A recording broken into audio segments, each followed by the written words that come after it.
Laga berat mesti dilakoni Indonesia kala bersua Jepang. Pasalnya setelah kalah dari Irak, tim Samurai Biru benar-benar gak mau lagi kehilangan muka. Dan beneran aja, setelah di 2 laga, Hajime Moriyasu kerap melakukan rotasi. Di laga ini, ia memainkan 10 dari 11 starting 11 yang merumput di Liga Eropa, di mana itu benar-benar membuat perbedaan level yang mencolok. Meskipun begitu, Indonesia sebenarnya nggak buruk-buruk amat, meskipun ya secara permainan mutlak Jepang full menguasai. Akan tetapi, 1 gol yang didapat dari Sandy Walsh sedikit banyak membuat harga diri Indonesia nggak jatuh banget kendati akhirnya kalah 3-1. Di satu sisi, ada juga momen gokil yang dilakukan Koshin yang bahkan membuat Hajime Moriyasu dan komentator pertandingan kaget, di mana Elkan Bagot mendadak disulap jadi target man. Selain itu, lemparan Arhan yang sebelumnya diremehkan bahkan oleh kiper Jepang, Zion Suzuki, pada akhirnya membuahkan hasil.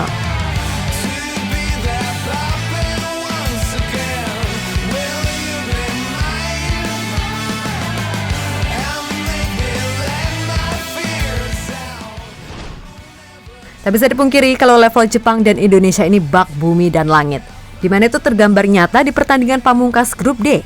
Yap, Jepang yang tampil dengan skuad mayoritas Eropa, seolah menunjukkan tebalnya dinding pembatas yang harus dilewati skuad Garuda yang mayoritas muda. Sejak menit awal sampai akhir, Jepang mampu mendikte Indonesia dan ibaratnya pemain timnas sama sekali nggak diberikan nafas buat pegang bola lebih dari 5 detik. Kendati begitu, sebenarnya lini belakang Indonesia juga nggak tampil buruk-buruk amat alias cukup disiplin.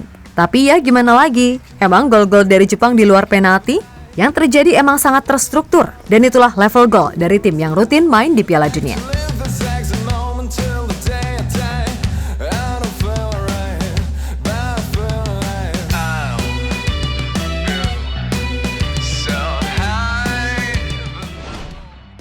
Yap, terlepas dari hasil yang ada, tentu kita juga harus mengapresiasi perjuangan Indonesia. Gak usah hujat si A, si B mainnya gimana, karena emang satu tim ini beneran kalah segalanya dari Jepang. Beruntung kita masih bisa mencuri 1 gol, sehingga itu paling tidak mampu membuat muka Indonesia di Piala Asia ini masih terjaga. Karena kita seenggaknya selalu bisa bikin gol di 3 pertandingan yang dilakoni.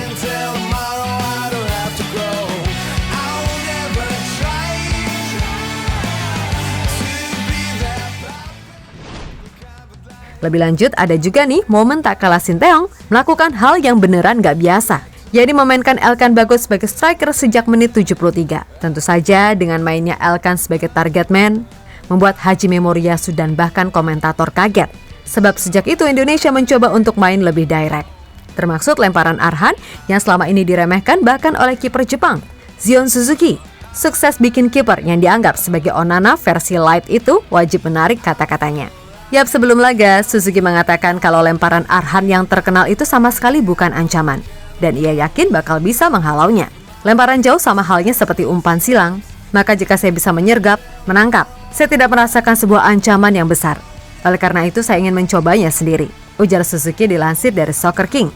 Ya, pada akhirnya ia pun harus mengakui kalau lemparan Arhan ini emang spesial, dan itulah yang membuat Indonesia bisa mencuri 1 gol.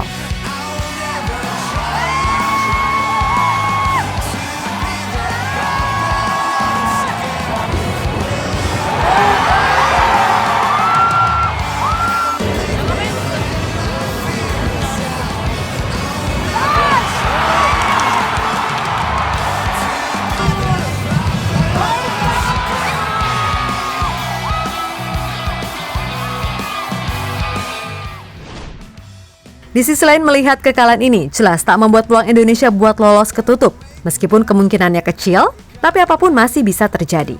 Yap, Indonesia sendiri masih bisa lolos andai Yordania menang dengan selisih 3 gol atas Bahrain, dan Oman harus imbang melawan Kirgistan. Bersih dan kecil kemungkinannya, tapi jika takdir masih meminta Indonesia buat berjuang lagi di 16 besar, itu adalah hal yang patut disyukuri. Tapi kalau tidak, ya udah nggak apa-apa, toh Indonesia berhasil membuktikan kalau mereka bukanlah tim yang cuman akan jadi lumbung gol. Bahkan di 3 laga Piala Asia, Indonesia berhasil mencetak 3 gol dan itu jelas sebuah prestasi.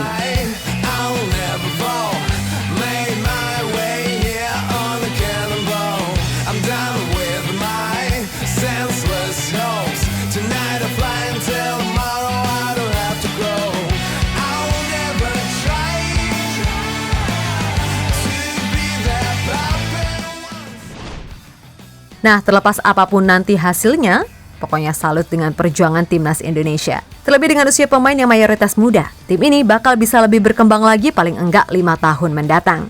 Dan ibaratnya ini hanya pondasi awal buat perubahan sepak bola Indonesia. Untuk itu, mohon dengan sangat perpanjang kontrak Coach Shin, karena bagaimanapun ini udah jalan. Dan jika ganti pelatih sama aja kan mulai dari nol lagi.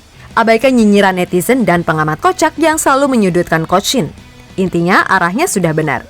Dan Coach Shin bagaimanapun layak buat meneruskan proyek yang selama ini ia bangun sedemikian rupa.